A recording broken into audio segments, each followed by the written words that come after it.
ఈ ఆషాఢం శ్రావణ స్పెషల్ మన ఎస్కేటీ gold and diamonds లో తక్కువ VA0 మేకింగ్ ఛార్జెస్ తో పాటు గోల్డ్ సేవింగ్స్ ప్లాన్ లో చేరితే ఉచితంగా 5 గ్రాముల వెండి నాణెం పొందే సువర్ణ అవకాశం.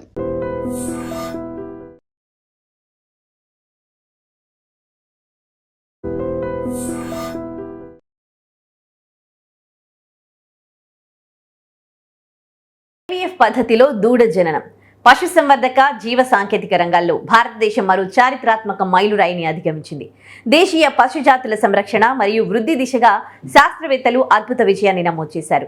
ఈశాన్య రాష్ట్రమైన అస్సోంలో సరికొత్త శాస్త్రీయ విప్లవానికి నాంది పలికింది. అస్సోం రాష్ట్రానికి మాత్రమే ప్రత్యేకమైన స్థానిక దేశవాళీ పశుజాతి లక్ష్మీకి చెందిన ప్రపంచంలోనే మొట్టమొదటి IVF ఆడదూడ విజయవంతంగా జన్మించింది.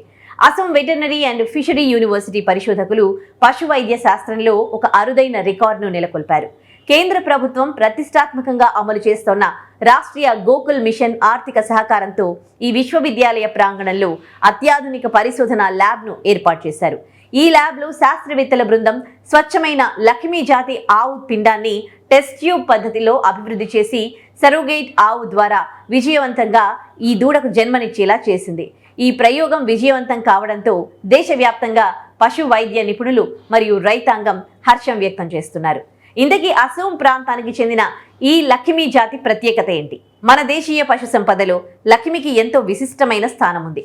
ఇవి ముఖ్యంగా ఈశాన్య భారత ఉష్ణమండల, ఉప ఉష్ణమండల మరియు ప్రతికూల వాతావరణ పరిస్థితులను సులభంగా తట్టుకోగలవు. అంతేకాకుండా ఈ జాతి ఆవులకు రోగనిరోధక శక్తి అత్యంత సహజంగా ఎక్కువ. సంప్రదాయ వ్యవసాయ పనులకు సహాయపడడంతో పాటు అత్యధిక పోషక విలువలు కలిగిన స్వచ్ఛమైన A2 పాలను ఉత్పత్తి చేయడంలో ఈ జాతి ప్రసిద్ధి చెందింది. అయితే కాలక్రమేణా సంకర జాతుల ప్రాబల్యం పెరగడంతో స్వచ్ఛమైన లక్ష్మీ పశువుల సంఖ్య క్రమంగా తగ్గుతూ వస్తోంది. ఇలాంటి తరుణంలో IVF సాంకేతికత ద్వారా మేలైన లక్ష్మీ ఆడదూడను ఉత్పత్తి చేయడం దేశీయ జన్యు వనరుల పరిరక్షణలో ఒక గొప్ప మలుపుగా మారింది. ఈ అపూర్వ ఘనతపై అసోం ముఖ్యమంత్రి డాక్టర్ హిమంత బిశ్వ శర్మ హర్షం వ్యక్తం చేశారు. ఇది నాగరికత, సంస్కృతి మరియు సృజనాత్మకత విజ్ఞానాల అద్భుత కలయిక అని ఆయన కొనియాడారు. సాంకేతికత ద్వారా దేశీయ జాతుల సంరక్షణే కాకుండా పాడి పశువుల్లో పాల ఉత్పత్తి సామర్థ్యాన్ని గణనీయంగా పెంచొచ్చని పేర్కొన్నారు.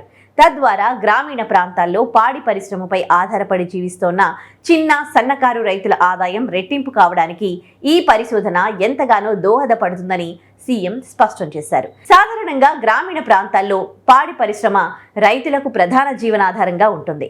దేశీయ ఆవులు తక్కువ మేతతో, తక్కువ ఖర్చుతో పాలను అందిస్తాయి. ఇప్పుడు IVF వంటి పునరుత్పత్తి సాంకేతికత అందుబాటులోకి రావడంతో అత్యధిక పాల దిగుబడి ఇచ్చే మేలైన దేశీయ ఆవులను తక్కువ సమయంలోనే పెద్ద సంఖ్యలో ఉత్పత్తి చేసే అవకాశం ఏర్పడింది.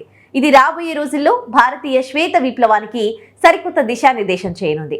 శాస్త్రీయ ఆవిష్కరణలు కేవలం ప్రయోగశాలలకే పరిమితం కాకుండా రైతులకు నేరుగా లబ్ధి చేకూర్చే విధంగా మారినప్పుడే నిజమైన ప్రగతి సాధ్యమవుతుంది. అసోం వెటర్నరీ శాస్త్రవేత్తలు సాధించిన ఈ విజయం భారతదేశ పశుసంవర్ధక రంగానికి సరికొత్త మార్గాన్ని చూపించిందని చెప్పడంలో ఎలాంటి సందేహం లేదు. లక్ష్మీ దూడ జననంతో మొదలైన ఈ సాంకేతికత విజయం భవిష్యత్తులో దేశవ్యాప్తంగా ఉన్న ఇతర అంతరించిపోతున్న దేశీయ పశుజాతుల సంరక్షణకు మార్గదర్శకంగా నిలవనుంది.